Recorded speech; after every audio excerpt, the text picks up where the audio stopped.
Hey, UT fam and tribe, welcome back. I'm Chad, by the way. Welcome back to Live Life on Your Terms. In this video, let's talk about something here. I'm gonna tell you the truth here. I'm gonna tell you the truth about manifesting, how to live life of your dreams, how to manifest your SP, because it all relates, all comes down to the one core problem we're gonna talk about today. And I am up in Surin. I'm down by the rice fields. Ang and Tong are replanting down there. Just did a video on that, so check it out. But what is this one truth I really want to talk about today? And this is a truth that just most people don't want to do. See, the issue is when you're trying to manifest your dream car, your dream house, your dream life, live life on your terms. You're trying to manifest your SP. You're trying to manifest that perfect relationship. Okay, you're trying to attract, maybe not manifest, you're trying to attract your SP. You know what I mean? It all comes down to this one core thing. And this is, again, like I said, this is something that most people don't want to do. Okay, that's why most people don't get success in this area, is it's all about identity. You have to understand that. It's all about who you're being. Okay, it's all about who you think you are. It's all about how confident you are. Listen to this. It's all about you becoming and being right now today that most successful version of you. Okay, listen to this. Manifesting 101, Neville Goddard 101 is you live in the end. Bottom line. Okay, what does that mean? That's identity work. He didn't call it identity, but living in the end is identity work. Okay, what is living in the end? You act as if. What is living in the end? You already have what you want. So act it. That's what Neville Goddard was saying.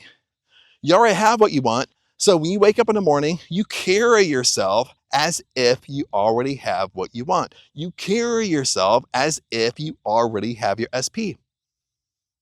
Bottom line. Okay.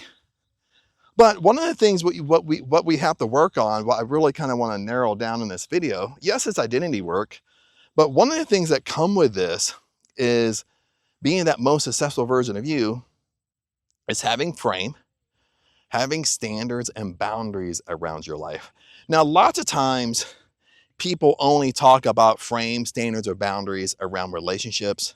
They only talk about having frame, standards, and boundaries when you want to attract your SP. But it's the same thing when you want to manifest your dream house. Okay, it's the same thing when you're trying to be, listen to this, if you're trying to be that most successful version of you, well, think about it this way.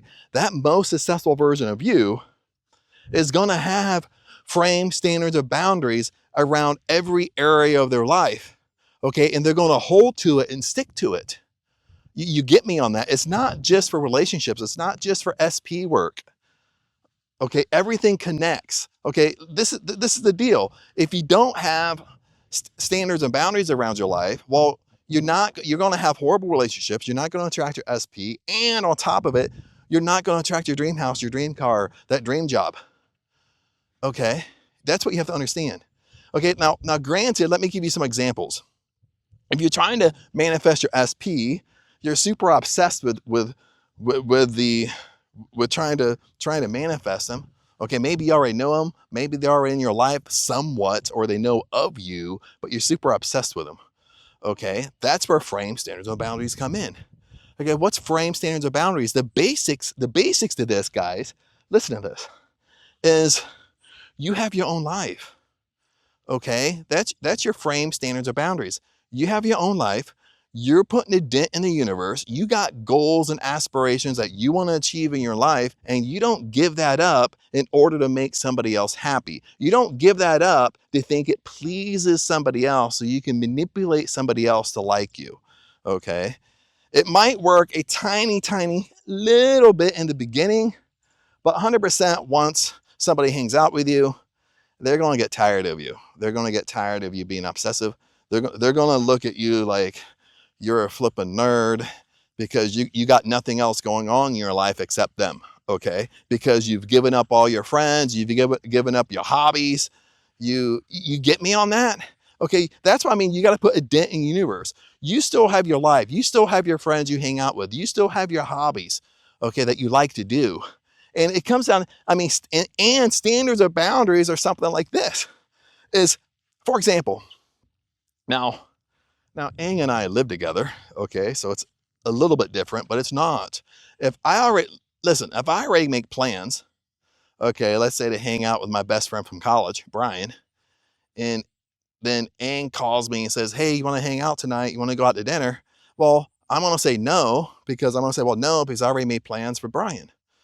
Okay, but why don't we go to dinner tomorrow night? Or why don't we go to dinner next weekend? Okay, that's having standards and boundaries. That's holding to my commitments. Makes sense? So you have to understand that's very, very attractive to the other person, that you're holding to your commitments. You're not always bending. Does that make sense? Okay. And and that's what you have to understand when you are doing your hobbies. Okay, maybe you're an entrepreneur. Okay, you want to be the king of your domain. Okay, again, that's very attractive when you hold to that and you're not constantly bending for the other person. Like I said, this might work in the very beginning, but way it works in the beginning is you keep on doing it, you don't pull away from it. Is then when you start hanging out to them, they get that sense of you that you're obsessed with them. They get that overall sense of you that you have nothing going on in your life. Then that's when things start to kind of stay away from you. Okay. Now, how does this relate? Let's flip it here. Now, how does this really relate in manifesting, in the manifesting world? And how does you put in, having frame standards or boundaries around your dream car, around your dream house? Okay, it's really the same principle, because let's say this. Let's say what I try to do today, and I've been working on for a long time, is I hold to my commitments. Does that make sense? I hold to what I say. Bottom line, no matter how small it is, I hold to what I say. Okay, if I say I'm going to do something, I do it. Okay, if I say if I'm going to come down to help them, I come down and help them. You know what I mean?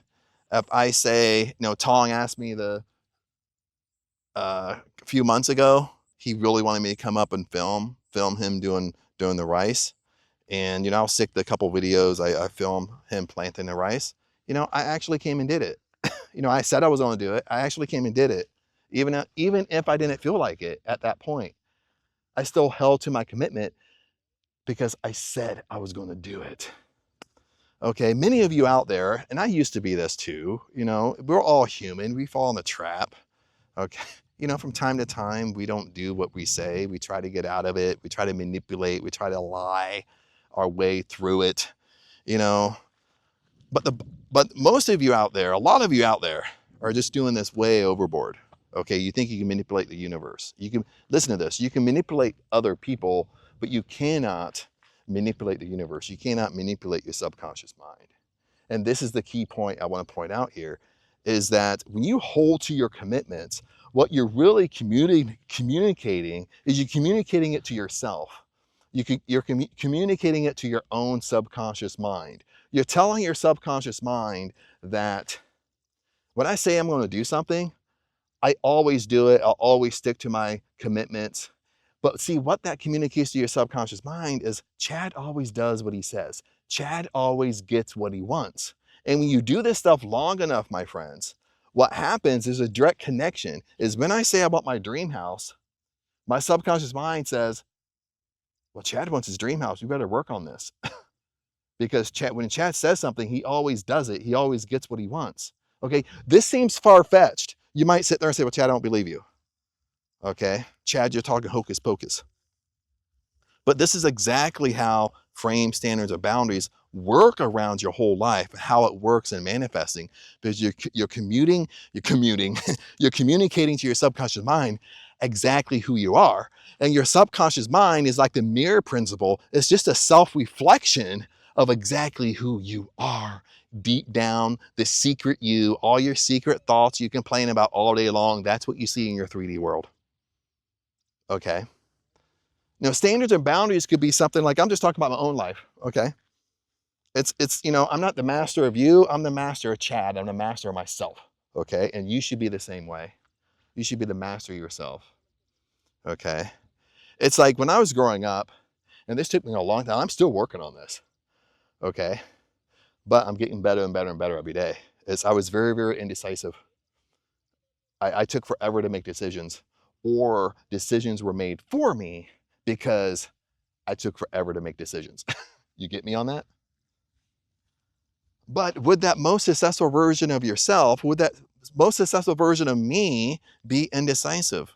No. If I had strong standards and boundaries around every area of my life, would I be indecisive? And the answer is no, I wouldn't.